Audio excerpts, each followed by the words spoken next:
తెలంగాణ రాష్ట్రంలో పారిశ్రామిక రంగాన్ని అభివృద్ధి చేసి పారిశ్రామిక ఉత్పత్తులు ఎగుమతులు చేసే దిశగా రాష్ట్ర ప్రభుత్వం చర్యలు తీసుకుంటుందని TSIIC vice chairman MD Vishnuvardhan Reddy అన్నారు. చెర్లపల్లి పారిశ్రామిక వాడిలో ఐలా ఆధ్వర్యంలో అత్యాధునిక హంగులతో ప్రతిష్టాత్మకంగా 4 కోట్ల రూపాయలతో నిర్మించిన ప్రొఫెసర్ జయశంకర్ పబ్లిక్ పార్కును TSIIC CEO Madhusudan, chief engineering Shyam Sundar, Cherlapally IALA అధ్యక్షులు రోషిరెడ్డిలతో కలిసి వారు ప్రారంభించారు. ఈ సందర్భంగా పార్కులో ఏర్పాటు చేసిన భారీ జాతీయ జెండాను వారు ఆవిష్కరించారు. అనంతరం జరిగిన సమావేశంలో వారు మాట్లాడుతూ చెర్లపల్లి ఐలా రాష్ట్రంలోని ఇతరతర పారిశ్రామిక వాడలకు ఆదర్శంగా నిలుస్తుందని అన్నారు. తెలంగాణ ఉద్యమానికి స్ఫూర్తినిచ్చిన గొప్ప వ్యక్తి జయశంకర్ సార్ పేరును పార్కుకు పెట్టడం ఎంతో సంతోషాన్ని కలిగించిందని తెలిపారు. ఈ కార్యక్రమంలో zonal officer B Madhavi, TSIS అధికారులు వినోద్ కుమార్, జ్యోతి, చెర్లపల్లి ఐలా కమిషనర్ తుల్చా నాయక్, సిఐఏ అధ్యక్షుడు గోవింద్ రెడ్డి, మాజీ చైర్మన్ మనోహర్ రాజ్, సంఘం అధ్యక్షులు సుధీర్ రెడ్డి, మిరపాల గోపాలరావు, చెర్లపల్లి ఇండస్ట్రియల్ ఏరియా అధ్యక్షులు గోవింద్ రెడ్డి, పారిశ్రామికవేత్తలు మనోహర్ రాజు తదితరులు పాల్గొన్నారు.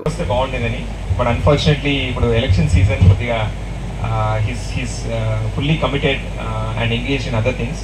బట్ తప్పకుండా కానీ మొదటి రివ్యూలోనే మా మంత్రి గారు టీఎస్ఐసికి వచ్చి ఒక 3.5 hours స్పెండ్ చేసేసి మొదటి రివ్యూలోనే ఈ ఐలా విషయం తన దృష్టికి వచ్చింది.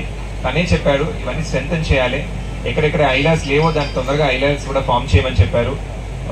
ఎక్కడైతే ఐలాస్ ఉన్నాయో వాళ్ళకు ఒక యాక్షన్ ప్లాన్ చేసేసుకొని ఇష్యూస్ ఎలా సాల్వ్ చేయాలి, మోర్ ఎఫిషియెంట్గా ఎలా చేయాలి, మోర్ ట్రాన్స్పరెంట్గా ఎలా చేయాలనే విషయాన్ని కూడా మాకు డైరెక్షన్స్ ఇచ్చారు.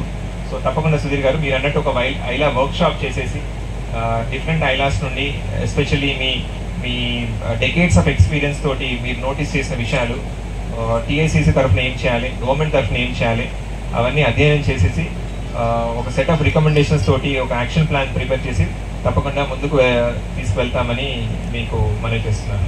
మరిన్ని అప్డేట్స్ కోసం మా ఛానల్ని సబ్స్క్రైబ్ చేయండి.